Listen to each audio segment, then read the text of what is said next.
जय हिंद दोस्तों, मैं सेबी पंजीकृत सलाहकार नहीं हूँ। यह वीडियो केवल शैक्षिक और सूचनात्मक उद्देश्य के लिए बनाई गई है। कल आने वाला है कंपनी का रिजल्ट और उसके पहले हम लोग देख लेते हैं यहाँ पे कि कैसा आ सकता है रिजल्ट, क्या मार्केट अनुमान लगा के चल रहा है। करेंट प्राइस 12 रुपये 73 पैसे पे है और आधे परसेंट से ज़्यादा की ही तेज़ी पिछले ट्रेडिंग सेशन में देखने के लिए मिली है। एक टाइम पे 2% भी शेयर ऊपर था लेकिन सस्टेन नहीं कर पाया।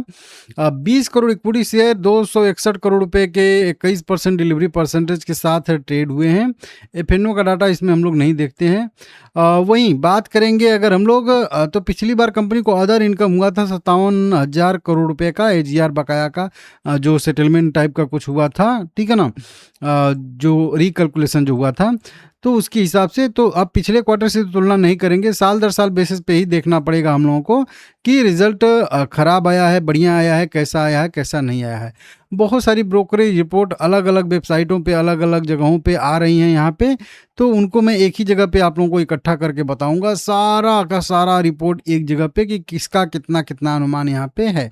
लेकिन एक रिपोर्ट इम्पोर्टेंट एकदम अलग से निकल के सामने आ रही है जी बिजनेस का, जो आप लोग भी देखते होंगे, उसका मैं यहाँ पे कुछ बताता हूँ ताकि एक हम लोगों को आइडिया भी लग जाए। वोडाफोन आइडिया कैसा रिजल्ट आ सकता है इसके बारे में रिपोर्ट निकाली गई है। रिपोर्ट में ये बताया गया है कि कंपनी का जो 2:30 बजे के आसपास कह लीजिए कि रिजल्ट आएगा।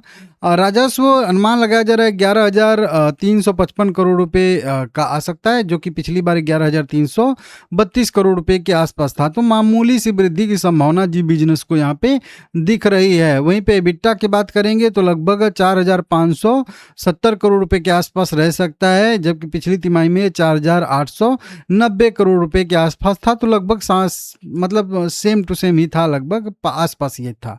एबिटा मार्जिन लगभग 43% थी, जो बढ़ के अब जो है लगभग कह लीजिए 43.44% हो जाएगी। आधा परसेंट कह लीजिए मार्जिन बढ़ने की संभावना है, एबिटा मार्जिन बढ़ने की संभावना है।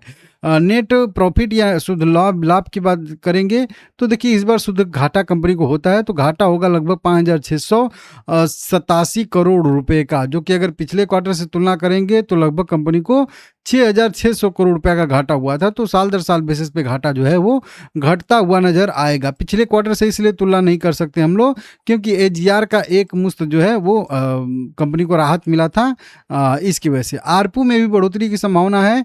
174 रुपये इसका आरपू अभी है, उससे बढ़ के लगभग 176 रुपये आरपू इसका हो जाएगा। मतलब 2G से 4G में बहुत सारे जो लोग हस्तांतरित हो रहे हैं, उससे आरपू में बढ़ोतरी की संभावना दिख रही है। किन बातों पे कल नज़र रहेगी तो सबसे पहले 5G जो रोल आउट है वो कितने शहरों में कंपनी कर चुकी है, उसका क्या मतलब फीडबैक है, उससे क्या कितना बेनिफिट हो रहा है, कितना राजस्व जनरेट हो रहा है, मार्जिन क्या है, वो सब देखने वाली बात रहेगी। नए फंड जो 35,000 करोड़ रुपये का कंपनी जुटा रही है SBI के कंसोर्शियम से, जो कि मैं आप लोगों को कई बार समझाया हूँ, बताया हूँ, उसका प्रगति कहाँ पे हुआ है, वो कब तक मिल जाएगा, क्या होगा, उसके बारे में डिटेल यहाँ पे कमेंट्री जो भी रहेगा उस पे नज़र रहेगी। नेटवर्क विस्तार की आगे क्या योजना है, ग्राहक वृद्धि का क्या सिचुएशन है, आरपू वृद्धि कितनी हो रही है, नहीं हो रही है, पूंजीगत व्यय कंपनी जो घोषित करके चल रही है लगभग 45,000 करोड़ रुपए का, जो आप लोगों को मैं बताया था न्यूज़, उसका कितना कंपनी कर चुकी है, आगे कितना करना है, ये सब जो है बातों पे कल मार्केट जो है वो फोकस करेगा। देखिए अगर सभी ब्रोकर का अगर हम लोग साथ में देखेंगे तो लगभग 11,000 जेम फाइनेंशियल का सबसे कम जो है राजस्व की संभावना इनको दिख रही है, 11,500 करोड़ रुपए के आसपास की।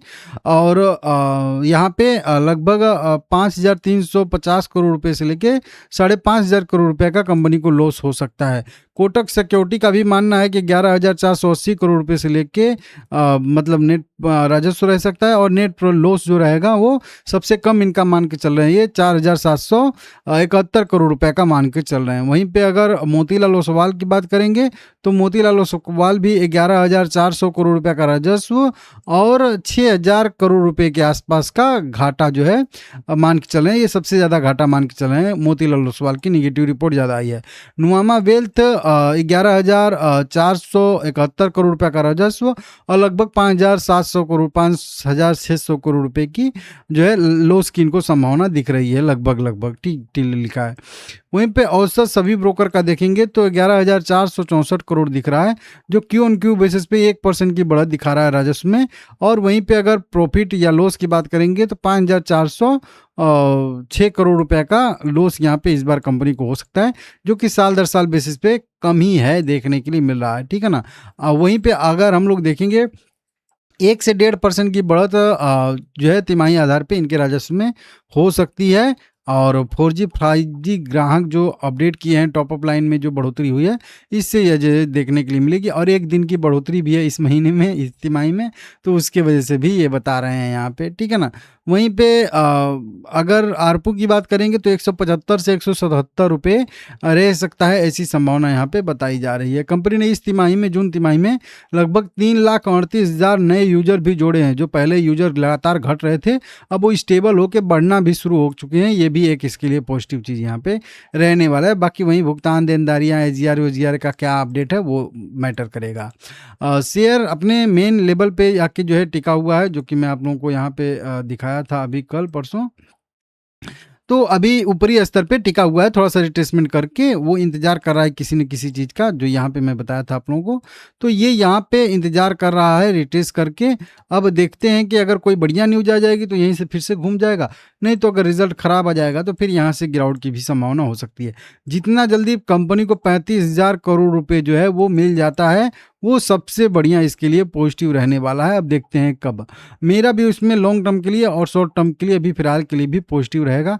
जब तक शेयर 12 रुपए के नीचे नहीं जाता है तब तक इसमें पॉजिटिव व्यू रखना चाहिए। लाइक करके चैनल सब्सक्राइब कर लीजिएगा, रिजल्ट आएगा तो बताऊंगा।